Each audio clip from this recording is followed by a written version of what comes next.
Fouke is a small town in southwest Arkansas that is best known as being the locale for the Fouke monster legend. The town attracted attention in the early 1970s when a resident of Tarkana reported seeing the mysterious creature there. Fouke and its monster became famous and were featured in a 1973 movie, The Legend of Boggy Creek.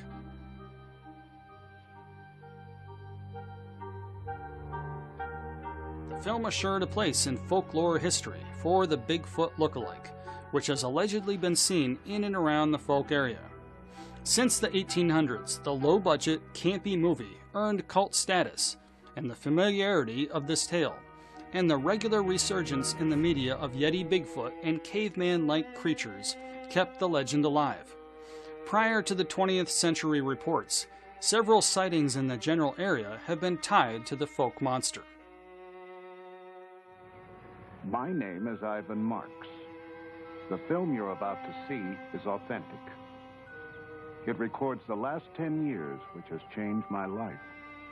I stumbled on something that I could not believe at first, but soon realized it had significance on me and everyone around me, which could not be ignored or underestimated. The Eskimos call the subject of my story Bushman. The Colville Indians of upstate Washington call him Sasquatch. The Hoopas of Northern California call him Oma. But right now, let's just call him Bigfoot.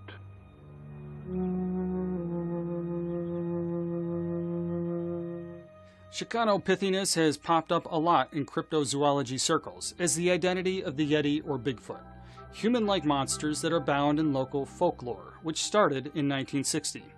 When zoologist Wyden Mirror-Zazinski described a 1951 photograph of alleged Yeti tracks taken by Himalayan mountaineers, Michael Ward and Eric Shipton in the journal Nature, Zazinski believed that the Yeti walked like a human, and so was similar to gigantic Pythagoras. After that, the Yeti attracted scientific attention from several more authors publishing in Nature and Science. This, however, incited a monster hunting fad for both the Yeti and the similar American Bigfoot, which has gone on to this day. One scientist who continues to try to prove such monsters exist is anthropologist Grover Krantz, who continued searching for a connection between gigantic pithiness and Bigfoot from 1970 until his death in 2002. The Bigfoot gigantic myth is a theory dealing with many issues that affect potential linkage between Bigfoot reports to the gigantic. I'm Grover Krantz. I'm a professor of anthropology here at Washington State University. I teach courses in dealing with physical anthropology, introduction to the subject, human evolution, human races, the human skeleton, and sometimes seminars on advanced subjects. Do you feel compelled to still make the case for the existence of Bigfoot? Well, I'm satisfied that this Bigfoot thing exists. Trying to make the case or argue for it on the present evidence is largely futile, but I'd like as much as possible to let the word out as to what I found out and what I'm doing. Tell me, why is it futile? Could you elaborate on that? Almost any scientist will tell you in no uncertain terms that you will prove the existence of the Bigfoot or Sasquatch by bringing in a body or a substantial piece of one. No other evidence is proof. They are adamant about this. And now to that end, there's been a lot of controversy in the past about what you've called for.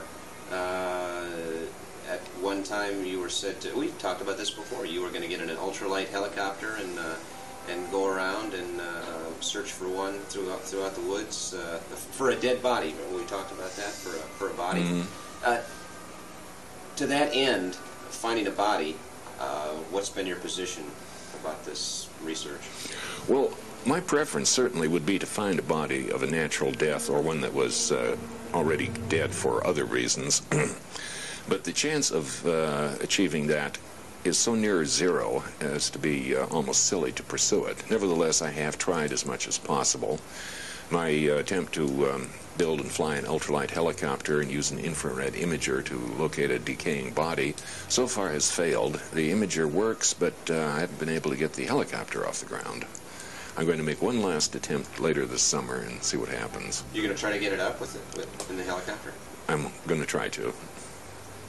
That would be fun to be there. No, no way. I don't want somebody photographing my bloody body as it's dragged out of the wreckage. So you have tried to I've tried to make it go up and it hasn't. Uh-huh.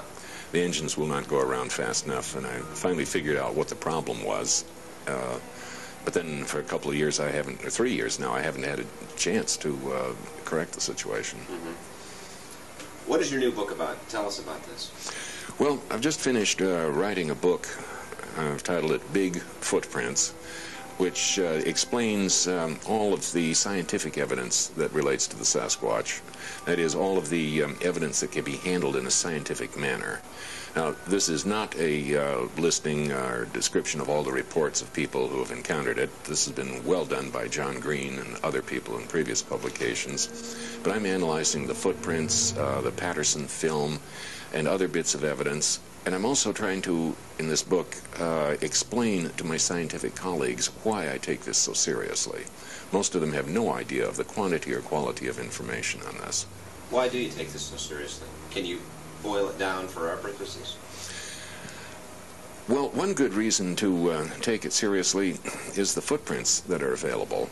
When you try to consider what are the alternatives, and there's really only two choices when you look at a lot of them, they are either fabricated by a human hoaxer or they are made by the Sasquatch.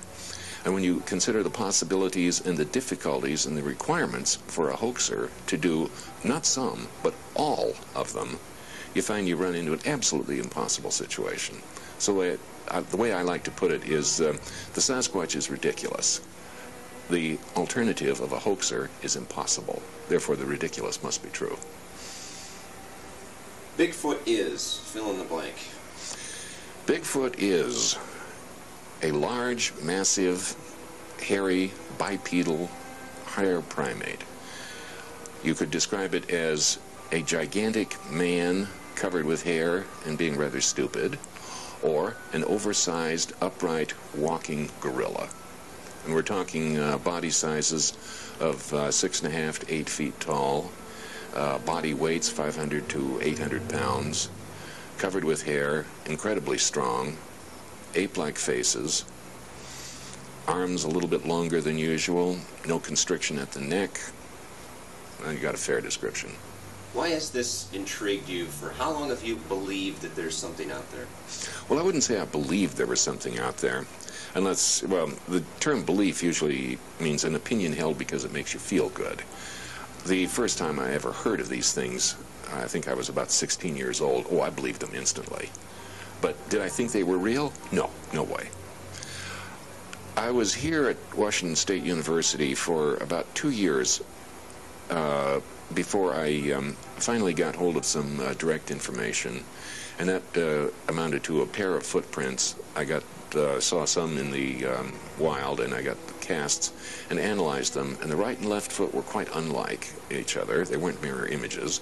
One of them was obviously crippled. I analyzed those, and this was back in 1970, and finally decided that the design of foot that's implied by the crippling was exactly what you would expect for a creature about 8 feet tall and enormously heavy.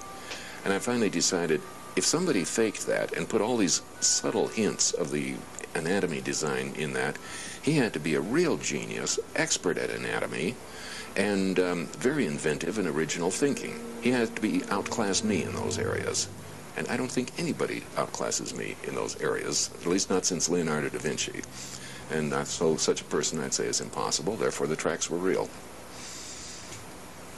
Where does the research on the topic stand? People have been talking, there have been sightings since 1870 throughout the Northwest. I mean, reported, documented Western man since 1870. Where does it stand in 1992, in the early 90s? The best summary of where things stand in 1992 is just more of the same. The number of people who are reporting seeing them is just gradually climbing higher and higher. It's over 2,000 now in John Green's reports, and I would doubt that he has more than 1% of them. He has another 1,000 of footprint accounts. Again, he's got maybe 1% of the observed footprints, and the observed ones couldn't be 1% of the actual ones out there. Bits and scraps of other evidence, hair samples, bits of blood, other things that they've done to the environment keep being reported and coming in, analyzed. In some cases, these have been dismissed and found to be fake or mistakes. In other cases, they seem to stand, but we don't know what to do with them. I would say the best new evidence that's come in the last even 50 years is really two things: the Patterson film of 1967 and the footprints with the clear dermal ridges, like fingerprints, that came in 1982. We've gotten no more films since then, at least none that are legitimate, though we have gotten a few more footprint casts with dermal ridges.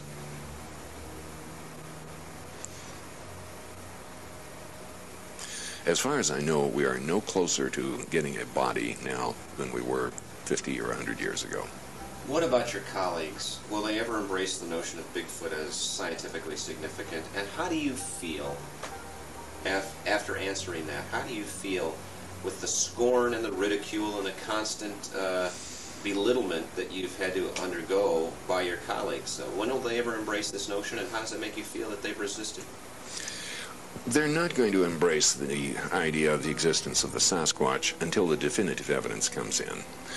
A few of them will accept it when they have done a substantial fraction of the kind of research that I've done.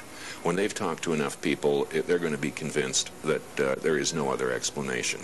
But until they do so, and not all my colleagues can do it, there's simply not enough time in their schedules, and they can't reach all the people. Until they do that, they're taking a legitimate skeptical attitude of they want to see the definitive proof, a body or a piece of one. That will convince them instantly.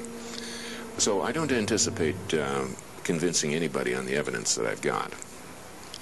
Now, in the meantime, they continue to be, for the most part, skeptical, but there's a substantial number who do think it's real, and some who take the possibility quite seriously. And they are now feeling a lot more comfortable about that than they were 20 years ago, for instance.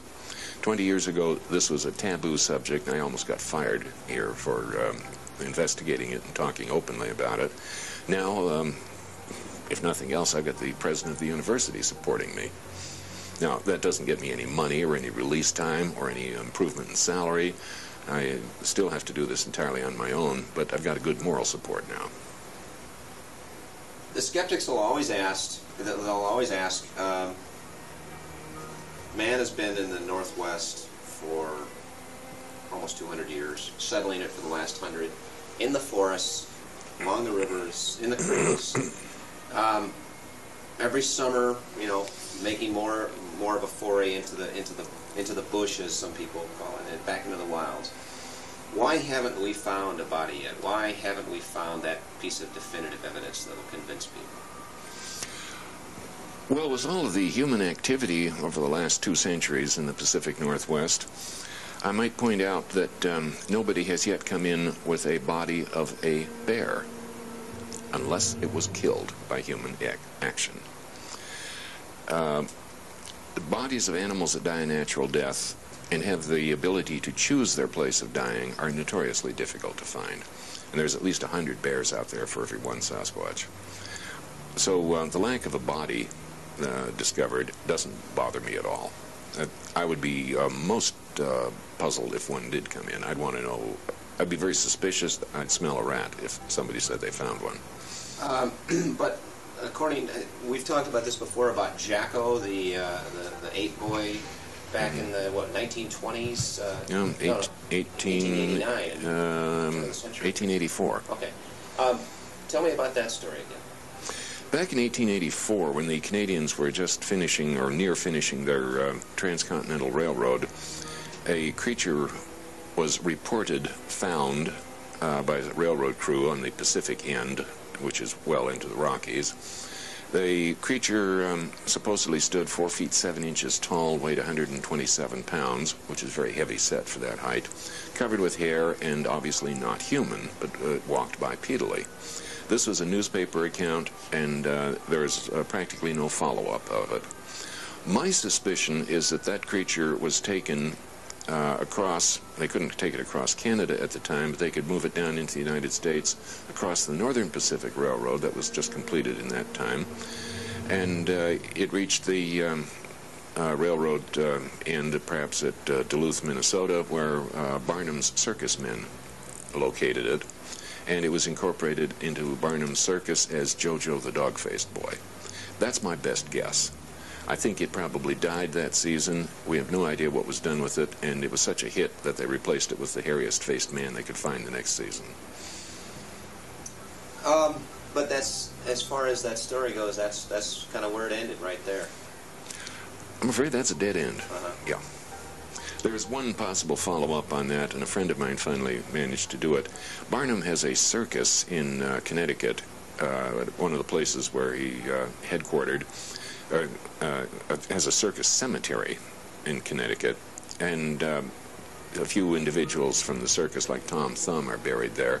So my friend went through the cemetery looking at all the headstones to see if he could find a name that was reminiscent of the man in charge of Jacko, or Jacko itself, or Jojo, or anything that might be remotely hinting at it, and he found nothing. Oh, they're dead end. What about others in the research field? You and I have talked about this before, about the acrimony between all of these different individuals. You and Renee DeHinden, for example, don't see eye to eye at all. Tell me why that happens. We have a problem with people in the real world who are trying to bring in the definitive proof of the Sasquatch. These people are basically all hunters who are trying to shoot the first specimen and bring it in. A lot of them will not admit that that's what they're doing, but unless they're pretty stupid, that's exactly what they're after. Now, each of them knows full well that there's going to be some substantial prize for bringing in the first Sasquatch. They also know, if they've given it any thought at all, that the scientific world will immediately take over, and there will not only be no second prize, but if you shoot the second one, you've broken a serious law. So all these hunters are trying to not only win that prize, but I think they're spending more time and effort trying to prevent the other guy from getting it than they are trying to do it themselves. Now, those who are really devoted to it, if they really devote their lives to this, all their life is to search for the Sasquatch. That's their only claim to fame. When it is found, they're going to be shoved aside by the scientists and become nothing. They don't want this to happen. They want either the mystery to remain or that they find it. That science ever takes over and shoves them aside is very frightening to them. Now, there are some of these hunters and investigators who are very nervous about me because I may be nudging the scientific world into acceptance. And because of that, they would do anything they can to stop my investigation. Where do you get your casts? It's not surprising. Okay. Where do you get your casts and your evidence and that kind of thing? Most of the casts come from when I hear about somebody having found a footprint and making a cast of it. I will go and talk to them and borrow the cast. I will bring it back to my lab, make a mold of it, and then return it and a perfect copy to the provider. In a few cases, I've made the casts myself when I've been brought to a scene and footprints are there. Maybe the person who found them made his own cast, and I might make a few others. Tell me about Paul Freeman. I mean, you alluded to Renee before, but... But I didn't use his name. No. I don't like to do that. What about Paul and his research down in Walla Walla and his hunting? And he's not a scientist. What about? Do you lump him into this category? What kind of credence do you put in his work down there? Well, I think Paul Freeman's footprints are probably all legitimate. He's brought in a number of other bits of evidence that are either somebody's hoax, whether it's him or somebody else, it's hard to tell, or they're just simply undeterminable as to whether they're real or not. He had a photograph once, and now he has a short videotape of one of the creatures. I would be very dubious of his photograph, but I wouldn't be a bit surprised if his videotape is real. But it's not definitive, and there's nothing you can do with it to prove it. The people we talk to, and I want to balance this out and give you a chance to respond to what some of the people have said that I talked to. I said that if you base your research on some of the things that Paul brings in, and he has a history of admitting faking tracks before, and the Forest Service saying that some of the tracks that he reported were fakes, doesn't that shed light on your credibility? Don't you worry about guilt by association? How do you respond to that? Well, anybody who brings in fake information does shake up cast a little doubt on the rest of it. But I just sort of try to learn to live with that. I look at all the information for what it's worth. Sometimes I get taken in, at least temporarily, by some things. I thought a couple of films of Sasquatches were real until I found out otherwise. A little analysis and hearing stories from other people. With things like Freeman's evidence, yeah, if some of the stuff he brings in is not valid for various reasons, it makes a lot of people worry about the stuff that seems legitimate. Now, I try to draw a sharp line there. Just because some of his information is not valid, that doesn't necessarily throw it all out. I had the same problem 20 years ago with a fellow named Ivan Marks up in northeastern Washington. He faked a film and has since faked many others. But prior to the faking of the film, he brought in a fair number of casts and had a number of accounts of it, and I'm satisfied that all of his evidence up to a certain point was valid. Then he got impatient and started faking films. Breaking news out of Texas, Bigfoot is real. According to a group of researchers, they call themselves the Sasquatch Genome Project, and they released what they say is proof. Several never-before-seen short video clips of the legendary and very shy creature. The group spent 5 years and $500,000 coming to this conclusion. One clip is of Sasquatch sleeping, shot during the day in Kentucky back in 2005. We've all had experiences that have changed our lives. I mean, literally shook the foundations of what we believe in. Besides the video, they say they also have DNA proof of Bigfoot's existence. One of the researchers stressed that their work has been a, quote, serious study.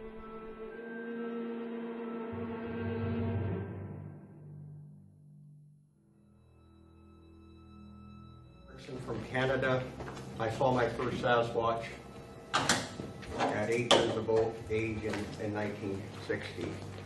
And since that time, in every decade, I've had sightings and interactions with them.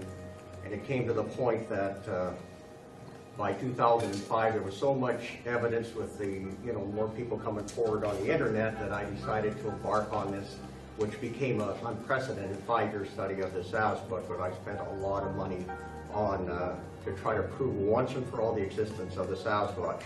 Dennis Poe beside me was a project manager, was on there for several years. We had an on-site scientist, and we conducted it in several states, in the U.S., including Texas, and 2 of the Canadian provinces. Now, in that study, we collected all kinds of, we have hours of video, night vision, daylight footage, all kinds of stuff, footprints, handprints, hairs, all kinds of stuff. And part of it was we followed a mother and her juvenile daughter filmed them over a 4-year period, of which the daughter grew approximately a little less than 6 inches per year. And, it became, with all this evidence, it just seemed like the scientists would just raise the bar higher all the time. And finally it came to the point that we just said DNA was the only thing that would suffice to convince them. But with no type specimen, DNA is all fine, and on CSI, everybody thinks it does all these things. You have no type specimen with a Sasquatch, so we knew it wasn't going to be easy. So anyways, with us, during that project, we collected 6 different samples that was tested by Dr. Ketchum, and Dennis was mostly the guy in the chain of custody and control of that. Now also during that time we produced a documentary, a 1-hour documentary that I took to several producers and the end of the day, they liked it, but the whole reality world, that was, you know, reality television, that was the key thing, and that's what they wanted us to do, and I wanted no part of this. I mean, this is serious business. I mean, at an absolute minimum, there's 4,000 of these in North America. In reality, it's becoming increasingly apparent there's 3 to 5 times that number, or even more. And yet, you know, people have chosen to they don't want to believe it. They can't find in their minds to believe these things exist. The Bigfoot is typically sighted in or near remote wooded, mountainous, or swampy areas. They are seldom seen far from the cover of trees. If they encounter humans during the daylight hours, they tend to rush off and vanish into the forest. They seem to be most active late at night, when humans are least active. Unlike mountain gorillas, Bigfoot has never been seen in large groups, and they don't stay in the same place for very long. Over the past 500,000 years, hominids gradually emerged from the thickest forest and began to group. This dispersal provided more reliable foraging. It also made quick, quiet evasion much easier. Because families of 2 to 4 wandered nomadically through the vast forests, the territories were usually remote, but sometimes bordered human-settled areas. After thousands of generations, they've developed some amazing evasion and defense mechanisms and behaviors, including night vision abilities. They've also developed powerful vocal abilities, which allowed them to locate and interact with others of their kind. They made powerfully loud screams that could be heard for miles in the dead of night.